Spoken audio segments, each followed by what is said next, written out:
নমস্কার বন্ধুরা, শুভ সকাল। আজকের এই সকালবেলাটা খুব একটা ভালো গেল না। হঠাৎ বদ্রি পাখির খাঁচাটা খুলে দেখি একটা পাখি সাইডে মরে পড়ে আছে।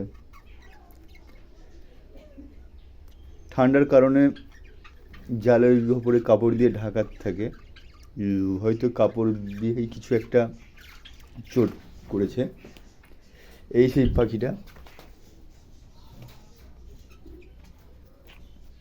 মাথায় মারাত্মকভাবে চোট করেছে,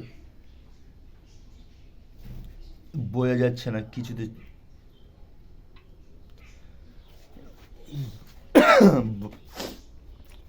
বাকি পাখিগুলোই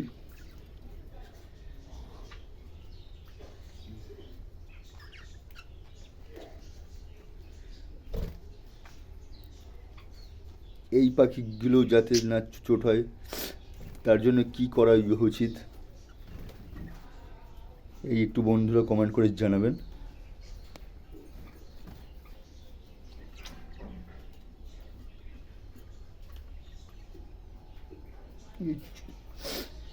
এই ছোট্ট ছোট্ট ফাঁকা জালের ভিতরেও কীভাবে চোট করলো বোঝাই গেল না। তো আজকের মতো টাটা।